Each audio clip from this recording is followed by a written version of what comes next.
colokkan ke grup ini. Nah ini.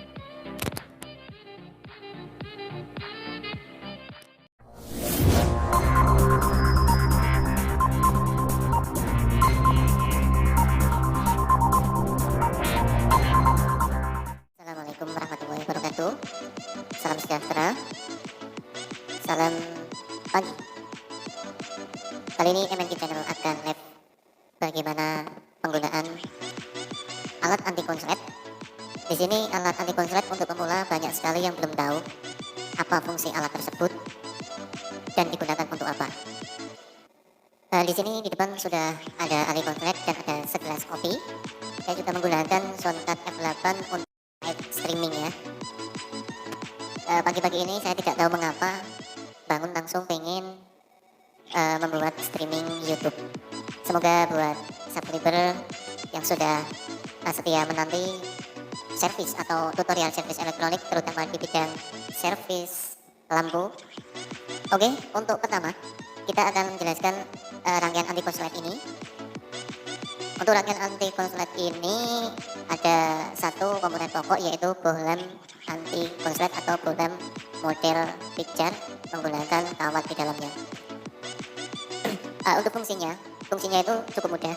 Di sini di bohlam itu ada kawat yang menghubungkan antara kabel, salah satu kabel yang nyolok di listrik 220 itu masuk ke sini, yang satu masuk ke ini ya, masuk ke dalam rangkaian anti konslet ini.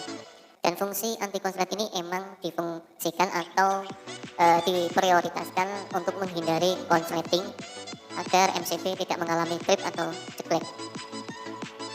Ini contohnya ya, untuk contoh rangkaian ini akan saya konsletkan. Semoga tidak konslet. Ini saya mencari alat dulu, apa alatnya untuk mengkonsletkan supaya kita tahu saya menggunakan joknya mana ya.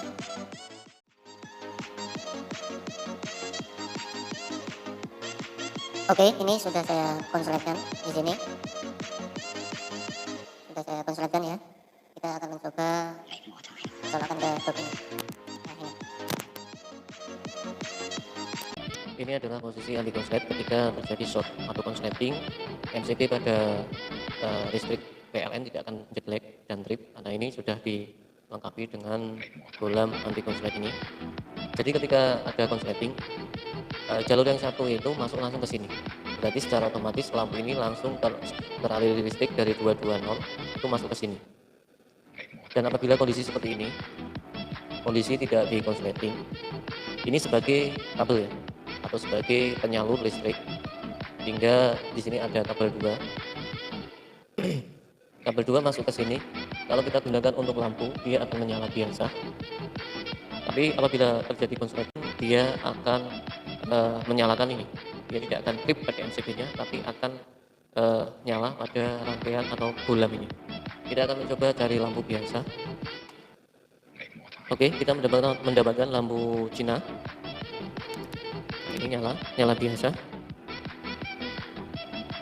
Ini ketika kita langsung dari AC 220 masuk ke sini. Ini di sini ada dua kabel, yang satu fasa, yang satu netral atau ground. Ini dia, nyala dia. Dan saya ulangi lagi, ketika terjadi konsleting, MCB tidak akan trip atau tidak adanya terjadi konslet. Ini sudah saya sambung konsletnya. Ini adalah fungsi atau rangkaian anti konslet. Fungsinya seperti ini.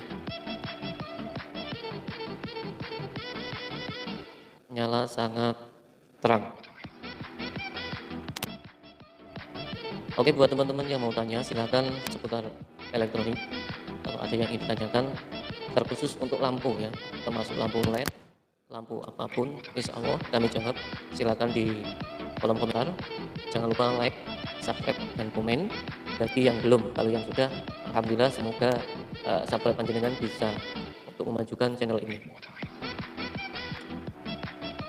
Dan rangkaian anti konslet ini tidak hanya untuk pengaman ketika terjadi konsleting pada mesin atau pada rangkaian breaker seperti ini. Masih banyak lagi fungsinya. Untuk fungsi-fungsinya nanti akan saya jelaskan. Ada beberapa nyala lampu di sini. Yang pertama adalah lampu nyala terang. Yang kedua adalah lampu nyala setengah terang. Yang ketiga adalah lampu anti konslet ini atau bulan ini nyala seperempat terang. Ada juga lampu nyala di redup ya. Kalau nyala redup itu biasanya lampu-lampu Cina. Lampu Cina itu walaupun wattnya kecil, kalau kita ketahui wattnya kecil, eh, itu makanya wattnya tidak terlalu kecil. Biasanya yang 5 watt itu kalau di sini nyalanya agak terang, redup atau agak terang, itu menunjukkan bahwa lampu tersebut boros walaupun tertulis pada bodi kecil atau 5 watt, 3 watt. Tapi ketika menggunakan rangkaian anti konslet ini nyala agak redup, itu berarti wattnya boros atau tidak sesuai dengan yang ditulis pada casing. Biasanya casing 5 watt, ternyata di sini agak redup, nyalanya agak redup. Itu pertanda konsumsi yang dimakan oleh lampu itu agak boros. Seperti contoh, ketika kita menyalakan lampu yang model tornado seperti ini, kalau 25 watt itu nyala redup. Tapi kalau lampu Cina yang 25 watt, biasanya kalau kita masukkan ke dalam sini, dia nyalanya agak terang. Itu pertanda bahwa lampu tersebut agak boros atau wattnya itu tidak sesuai dengan yang dituliskan pada casing. Yang kedua juga ketika kita menyervis driver, misal contoh lampu LED yang 15 watt, kalau kita nyalakan menggunakan anti konslet ini, biasanya lampu ini tidak akan menyala sama sekali, redup juga tidak ada. Tapi kalau Cina itu biasanya yang 15 watt itu nyalanya agak terang. Dan ketika kita mengganti PCB LED ini di sini, ketika kita mengganti PCB LED ini, kalau kita mencoba di sini, kalau kita mencoba dengan daya 15 watt, misalkan 15 watt, kita coba nyalanya di sini ada nyala sedikit atau agak terang, itu biasanya bermasalah pada drivernya. Dan hati-hati untuk lampu LED atau driver yang sudah error, yang sudah terbakar, itu biasanya drivernya itu error. Berbeda dengan lampu LED yang menggunakan kaca, walaupun digunakan sudah terlalu lama. Ketika kita ganti kaca, dia tetap akan bertahan lama, karena kaca menggunakan kawat yang sulit untuk putus. Sedangkan untuk mata LED ini, ketika kita mengaliri listrik melebihi voltase yang dibutuhkan oleh PCB LED ini, maka dia akan mati. Atau ketika ampere pada mata LED ini melebihi, misalkan dari driver ini ampernya 120 mA, tapi ternyata untuk kerusakan, kalau sudah rusak ini dia akan naik dan kita akan mengganti PCB LED ini, secara otomatis PCB LED ini akan putus lagi.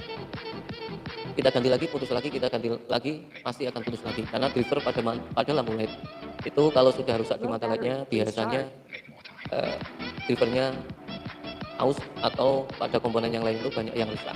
Seperti contohnya elko, kapasitor elko elektronik, itu biasanya ada yang melenceng, ada juga yang kering, ada juga yang over. Dan juga resistor yang lain, ada juga IC yang sudah molor nilainya sehingga outputnya itu tidak sesuai dataset awal, dia akan berubah kalau komponennya sudah error. Oke, buat teman-teman silakan kalau mau tanya di kolom komentar, insya Allah akan menjawab semua pertanyaan panjenengan semuanya. Dan nanti akan saya buatkan bagaimana cara penggunaan anti konslet ini, bagaimana cara mendeteksi atau menganalisa menggunakan anti konslet. Biasanya kita menganalisa lampu kerusakan itu kita menggunakan multitester, menggunakan ampere meter atau alat untuk mengecek lampu LED. Tapi paling mudah dengan menggunakan anti konslet ini kita bisa menganalisa kerusakan pada lampu LED, bisa menganalisa pada lampu LED. Jadi sebenarnya fungsi dari rangkaian anti konslet ini sangat banyak, dan itu akan menjadi materi ketika kita praktek. Sebenarnya untuk mendeteksi dengan alat anti konslet ini banyak yang tidak tahu fungsi dari alat konslet ini. Padahal alat anti konslet ini banyak sekali manfaatnya, terutama untuk menganalisa atau mendeteksi kerusakan pada lampu maupun elektronik. Dan anti konslet ini bisa digunakan untuk menganalisa speaker atau sound system. Jadi sebelum kalian mengganti atau sebelum kalian mencoba ke listrik langsung 220, alangkah baiknya kita menggunakan rangkaian anti konslet ini. Ketika kita sudah mengganti transistor yang sudah jebol, kita menggunakan ini.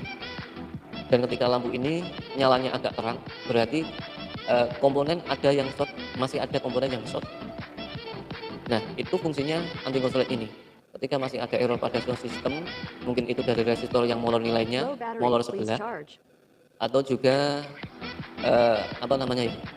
Pokoknya intinya komponen yang lain belum diganti, mungkin ada transistor yang kecil-kecil itu ada yang short sedikit, maka rangkaian anti konslet ini akan menyala. Fungsinya anti konslet ini sebagai pengaman dan menganalisa kerusakan pada lampu dan elektronik. Oke teman-teman, mohon maaf sekali ini hanya sekedar live streaming, hanya sekedar pengen menunjukkan bahwa rangkaian anti konslet dalam menyervis lampu maupun elektronik itu sangat penting sekali. Itu buat saya. Mungkin buat panjenengan yang belum tahu, silakan nanti setelah ini insya Allah saya akan membuatkan bagaimana penggunaan alat ini, bagaimana caranya menganalisa, dan juga nanti akan saya buatkan bagaimana cara mendeteksi kerusakan menggunakan power supply dan anti konslet ini. Kita akan menjurus langsung kerusakan pada raket nyamuk. Di situ kerusakan raket nyamuk itu bermacam-macam. Walaupun komponennya itu sedikit, tapi kerusakannya itu banyak sekali. Ada di transistor lemah, ada juga di transistor putus, ada juga di switch putus, ada juga di baterai rusak, ada juga di kapasitor yang lemah atau rusak, ada juga di trafo. Jadi manfaatnya anti konslet itu banyak sekali. Nanti akan saya padukan dengan power supply. Oke teman-teman, demikian dan terima kasih. Mohon maaf atas kekurangannya, kurang lebihnya mohon maaf. Intinya jangan pernah kita merasa paling pandai. Kita semua masih dalam tahap belajar. Intinya berbagi itu indah. Berbagi itu tidak akan mengurangi ilmu yang kita dapatkan, justru akan menambah ilmu yang akan kita dapatkan. Yang terpenting adalah rasa syukur kita atas apa yang telah diberikan kepada kita. Demikian dan terima kasih. Kurang dan lebihnya mohon maaf. Wallahul muwaffiq ila aqwamit thoriq. Wassalamualaikum warahmatullahi wabarakatuh. Jangan lupa like dan subscribe.